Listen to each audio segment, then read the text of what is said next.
제법 오래된 어느 전기 간행물에서 제가 읽었던 그 짤막한 에피소드 일화를 가지고서 오늘 설교를 시작하려고 합니다.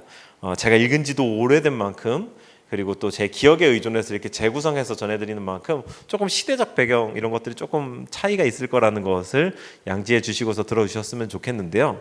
이 글쓴이의 아이가 초등학교에 입학하면서 이제 막 사회적인 에티켓 같은 것들을 배워가던 무렵의 일이었다고 합니다. 왜 학교에서 이런 것 저런 것 가르치잖아요. 그리고 아마 이때가 그 어린 그 초등학교 저학년 아이들에게도 지필 형식의 시험을 봤던 때인 것 같아요. 요즘은 어린 아이들한테 그런 시험을 안 봅니다만, 그때는 아이들한테 예의 범절을 가르쳐 놓고 여기에서 맞는 것 무엇일까요? 어떻게 하면 될까요? 이렇게 써서 치르는 지필 형식의 시험을 치렀던 것 같습니다.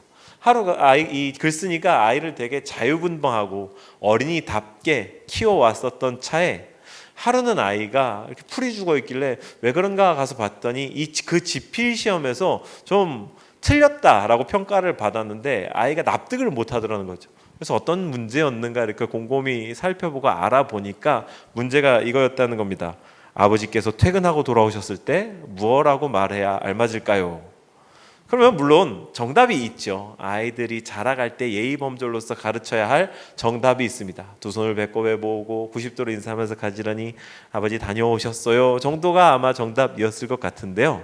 이 아이가 그걸 틀렸다는 거죠. 뭐라고 썼니? 라고 물어보니까 와, 아빠다 이렇게 썼는데, 그 시험지에 야속하게도 빨간 빗금이 힘있게 착 이렇게 그어져 있는 걸 보고 많은 생각을 했다라고 하는 글을 보았던 기억이 있습니다. 대부분의 경우에 우리가 살고 있는 이 세상에는요, 정답과 오답이 분명하게 있지만 방금 우리가 나눈 이 일화처럼 오답이라고 하기에 조금 애매한, 그리고 실제로 이게 오답이어야 할까라고 하는 궁금증이 들기도 하는 그런 종류의 애매한 문제들도 있습니다. 그래서 우리에게는요, 이 아우구스티누스가 이야기했다라고 잘 알려져 있는 라틴어 격언, 이게 감동을 주는지도 모르겠습니다. 뭐라고 했냐면요, 본질에는 일치를, 비본질에는 자유를, 그리고 이 모든 것 위에 사랑을.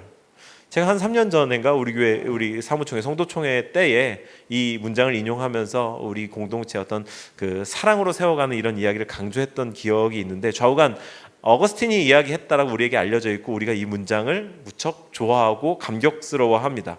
아마도 우리가 워낙 회귀화하고 규격화하는 데 익숙해 있어서 그런 건지 이 격언을 대하면서 자유 그리고 사랑에 감동을 받죠. 본질이 훼손되지 않으면 모든 것들을 자유와 사랑으로 관용으로 대해라라고 하는 이 문장이 주는 메시지가 얼마나 감동적입니까? 그런데 우리는 그렇게 그 감동에 취한 나머지 사실 이 격언의 대전제, 출발점인 첫 문장을 간과하기 쉽습니다. 첫 문장이 무엇입니까? 본질에는 일치를. 이게 이 격언에 가장 굵고 큰 울타리를 쳐주고 있는 셈입니다. 본질의 일치가 있고 나서야 비본질에 대한 자유와 모든 것을 사랑으로 대할 수 있는 그런 나머지 조건들이 이야기가 될 수 있겠는데요. 이 문장은요, 양보 타협할 수 없는 진리가 있다는 뜻이고 지켜야 할 건 지켜야 한다라고 하는 굵은 테두리를 갖고 있는 겁니다. 모든 것을 양보하고 허용해도 본질을 훼손할 수는 없다라고 하는 강조가 그 안에 녹아들어 있다는 걸 우리가 알 수 있어야겠죠. 만약에 1세기 고린도 교인들에게 그 사회에 이 문장이 격언으로 있었다면 아마 바울이 이 문장을 인용하지 않았을까? 저는 좀 이런 엉뚱한 상상도 해보았었습니다. 바울은 고린도 교회가 겪고 있었던 분열의 갈등을 다루면서 이 막바지에 다다라서 자신과 사도들이 전했던 복음의 본질, 가장 핵심이라고 할 수 있는 내용을 강조하는 것으로 이제 편지의 마무리를 향해서 가고 있죠. 그 일치를 이루어야 할 신앙의 본질 역설하고 있는데요. 그게 무엇인가요? 모든 것이 내게 허용되어 있으니 무제한적 자유로 인생을 즐깁시다 라고 외치던 그 도시의 한복판에서 성령의 은사를 빙자해서 계급을 나누고 그 계급을 형성한 것을 가지고 사회의 부조리와 악습을 그대로 답습하던 고린도 도시에서 단어만 예수로 바꿨을 뿐이지 여전히 자기의 탐욕을 추구하고 있던 그 전속력으로 깨어짐을 향해 질주하던 세상 그 자체였던 고린도 교회에서 모든 것을 자유로 용인하고 관용한다 할지라도 바꿀 수 없는 본질, 훼손해서는 안 되는 본질, 이렇게 변화되어서는 안 되는 그 본질, 우리의 신앙의 본질이 있다라고 외쳤던 그것은 부활하신 그리스도에 대한 부활신앙이었습니다. 그러니 부활신앙이라고 하는 것은요, 적어도 이 고린도전서를 통해서 바울 사도가 강조한 우리 신앙에 무엇과도 바꾸어서는 안 되는, 타협할 수 없는 신앙의 본질인 줄로 믿습니다. 그러니 우리가 이 본문을 오늘 만난 김에 이 부활신앙에 대해서 다루어 보기를 원하는데요, 오늘의 우리 삶은 교회도요, 21세기를 살아가는 이 도심 속의 한 교회로서 우리는 모두의 라이프 스타일을 서로 존중하고 개성을 또한 존중합니다. 이렇게 침해하기를 원하지 않고 어느 정도의 이 개인적인 영역들을 최선을 다해 존중하면서 비본질적인 것들에 대해서 자유 그리고 사랑으로 대하려고 엄청 애쓰고 있습니다. 모두가 그런 어떤 나이스함이랄까요? 사회적 매너, 에티켓들을 서로에게 되게 잘 지켜주고 계세요. 그런데 그와 동시에 우리에게 무엇과도 바꿀 수 없는 본질이 있음을 기억해야 할 것입니다. 우리에게도요, 무엇과도 바꿀 수 없는 본질이 있고 그것에는요, 일치를 이루어야 합니다. 저는 획일화하고 규격화하는 신앙에 반대합니다. 그것을 지양합니다. 하지만 하나된 일치된 본질의 신앙 고백은 지향합니다. 여러분도 동의하십니까? 동의하시는 우리 광석 형제님이 가르쳐 주셨던 것처럼 아멘 하는 거면 여러분도 동의하십니까? 네, 우리의 본질, 우리 신앙의 본질에 있어서는 일치된 신앙 고백을 드려야 할 줄로 믿는데요. 그래서 오늘 이 본문을 통해서 부활 신앙에 대해서 이렇게 함께 생각을 해보기를 원하고요. 우리 공동체 가운데 부활의 주님을 모시고 따르는 삶의 결단이 더욱 분명해지기를 주님의 이름으로 축원합니다. 이 질문을 따라가 보시죠. 본문이 말씀하고 있는 부활 신앙이란 어떤 것인가? 가장 먼저 본문은요, 부활 신앙이라는 것이 언약을 붙드는 것이라는 사실을 일깨워주고 있습니다. 저를 한번 따라해 주실까요? 부활신앙이란 언약을 붙드는 것이다. 우리 20절부터 23절까지 정말 그런지 한번 본문을 통해 확인해 봅시다. 함께 읽으시죠. 시작. 그러나 이제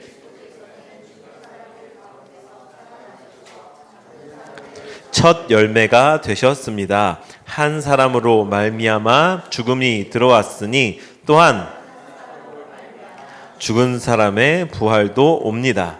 아담 안에서 모든 사람이 죽는 것과 같이 그리스도 안에서 모든 사람이 살아나게 될 것입니다. 그러나 각각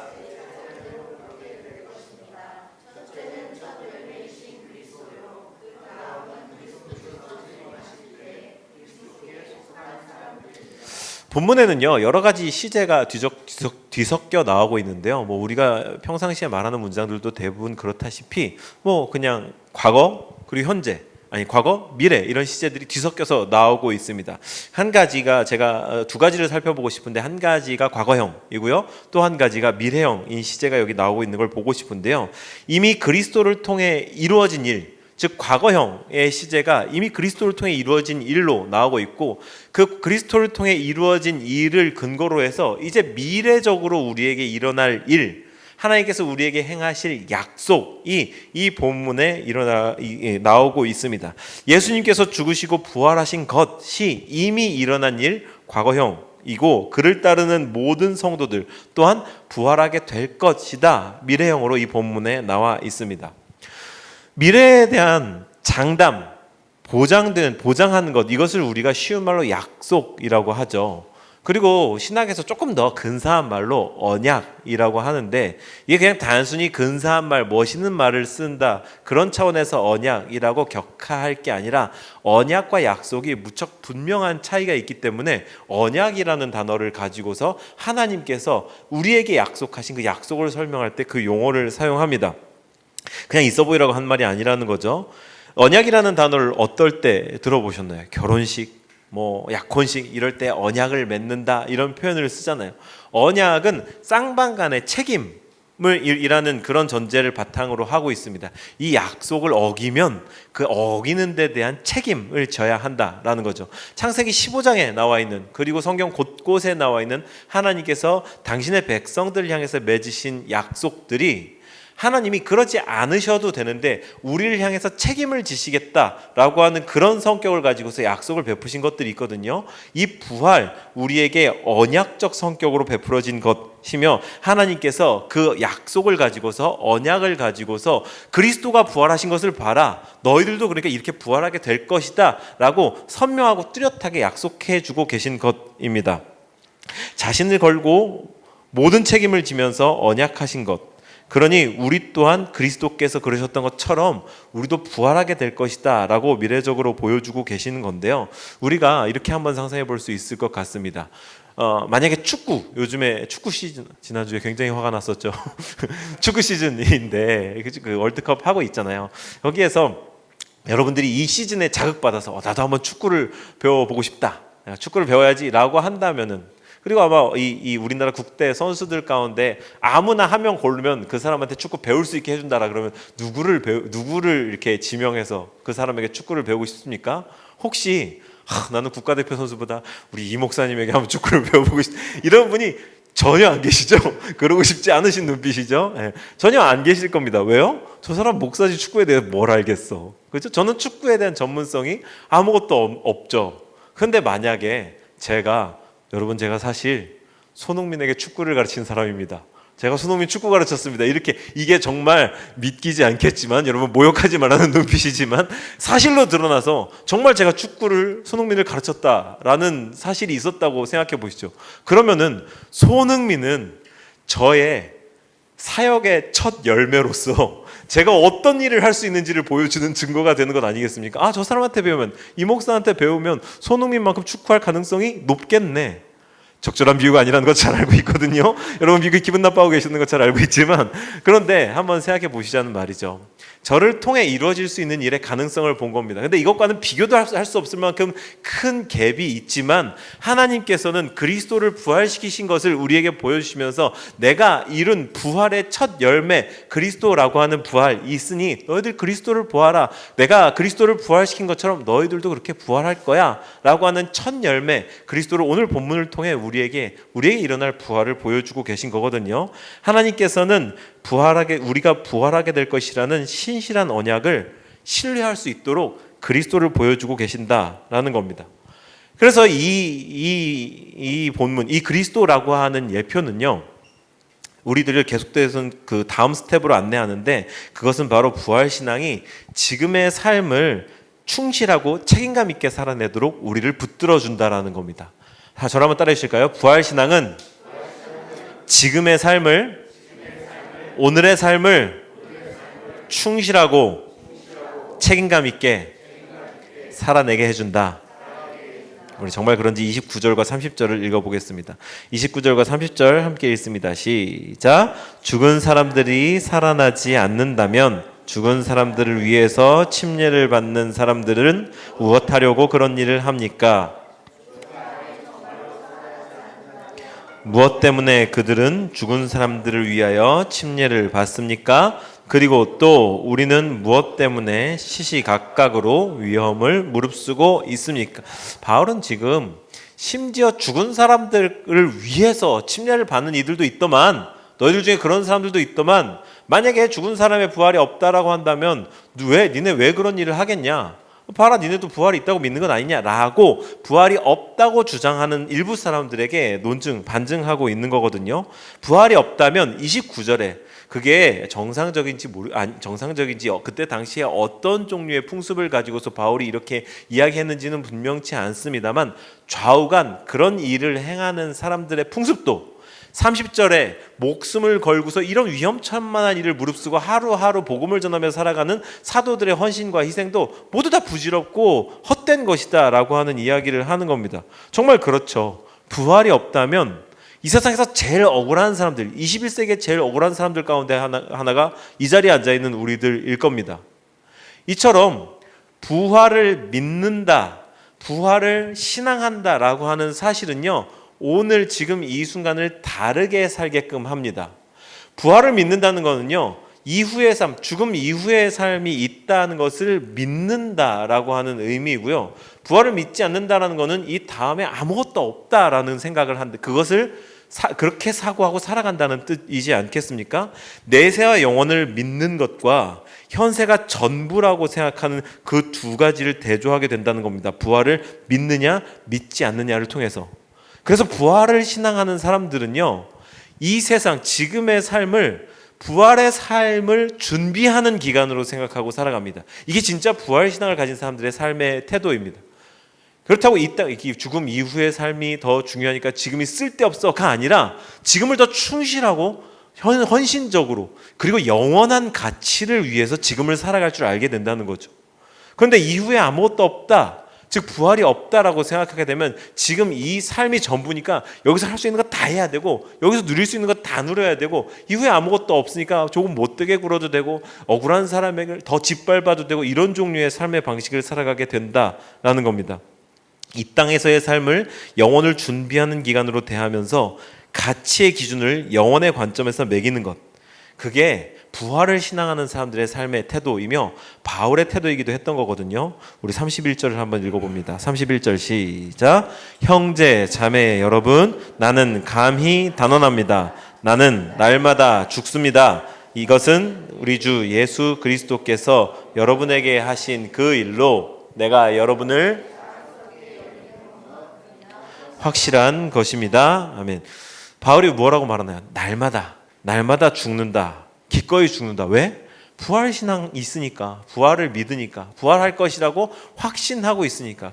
물론 액면 그대로 정말 생명을 버리는 그런 종류의 살해당함이 아니지만, 하지만 날마다 죽는다, 날마다 포기할 수 있다, 더 숭고한 영원한 것을 위해서 영원하지 않은 것을 나는 날마다 포기할 수 있다. 왜? 영원의 가치로 이 세상을 살아가고 있으니까 그렇게 이야기를 합니다. 그런데 이 부활신앙이 없다면 이때 당시에 다른 사람들처럼 그대로 32절로 고백하게 될 거거든요. 32절은 뭐라고 말하나요? 같이 읽어주시죠. 시작.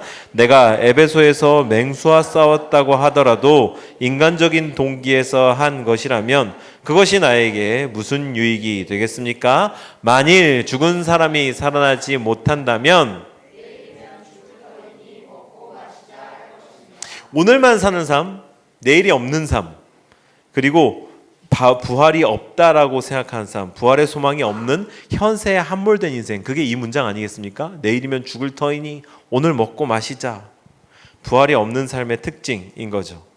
내일을 기대할 이유가 없이 그저 오늘 하루에 기분 좋은 쾌락을 심취하는 것, 그것으로 충분한 인생, 그것이 가장 지혜롭다고 여기는 삶, 그게 고린도의 라이프 스타일이지 않았겠습니까? 이러한 방종의 원인, 고린도 사회를 붙들고 있었던 방종의 원인을 바울은요, 부활신앙의 부재로 진단하고 이 편지의 말미에 이르러서 자신이 갖고 있었던, 전하였던, 사도들과 함께 공통적으로 전하였던 부활신앙의 엑기스에 대해서 막 힘주어 외치는 것으로 이 편지를 마무리해가고 있는 겁니다. 그러니 이제 오늘날의 우리가 스스로에게 물어봐야죠. 우리에겐 부활신앙이 있는가? 나는 부활신앙을 하나님께서 우리에게 주신 것이라고 믿고 신뢰하며 살고 있는가? 또한 그렇기 때문에 이 부활신앙을 가지고서 영원을 준비하는 삶으로 오늘, 지금을 더 충실히 살아가고 있는가? 오늘 저는요, 이 땅에서의 삶을 영원을 준비하는 시간으로 사용했던, 아쉬움 없이 아낌없이 사용했던 한 젊은이의 이야기, 우리에게 잘 알려져 있는, 제가 또 몇 번 언급했었던 위대한 선교사 짐 엘리엇의 이야기를 가지고서 설교를 마무리하려고 하는데요. 제가 이렇게 말로 설명해서 묘사하려다 보니까 한계가 있어서 잘 나와 있는 영상이 없을까 인터넷을 뒤져봤더니 비교적 잘 요약되어 있는 영상이 있더라고요. 조금 중간중간 좀 어색한 부분들이 있기는 하지만서도 그 영상을 통해서 짐 엘리엇의 일생에 대해 좀 생각해보고 오늘 설교를 같이 마무리하도록 하겠습니다. 영상을 함께 보시죠. 마지막에 나와 있었던 짐 엘리엇의 일기장에서 발견되었다는 글은 좀 다르게 짤막하게 번역된 문장으로 이렇게 되어 있었습니다. 영원한 것을 얻기 위해 영원하지 않은 것을 포기하는 이는 결코 바보가 아니다. 정말 그런 인생이지 않았나요? 그리고 그 안에 엘리자베스 엘리엇 정말 대단해요, 그죠? 어떻게 또 거기를 다시 갈 생각을 했는지, 그리고 이 무슨 낭비냐고 막 따져 묻는 기자한테 눈 똑바로 뜨고서 이 순간을 위해 평생 준비한 사람이다 라고 남편을 모욕하지 말라고 그렇게 탁 할 수 있었던 당찬 여인, 이 모두가 다 영원한 것을 위해, 영원한 삶을 위해 영원하지 않은 순간을 지나며 영원하지 않은 것들을 포기하고 영원을 준비했던 사람들의 인생 아니겠습니까? 이것의 부활의 소망을 가진 삶입니다. 우리 모두에게 일상을 던지고 선교사가 되라고 요구하는 게 절대로 아닙니다. 종교적인 행위들을 더 열심히 해라 절대 아니라는 거 잘 아시죠? 우리에게 주어진 이 삶 가운데에서 영원을 소망하며 오늘 하루하루를 우리에게 주어진 그 사람들을 만나고 대할 때에 영원한 것을 얻기 위해 영원하지 않은 것을 포기할 수 있는 그 우리 모든 교우들이 되기를 바라서 오늘 이 말씀을 드렸습니다.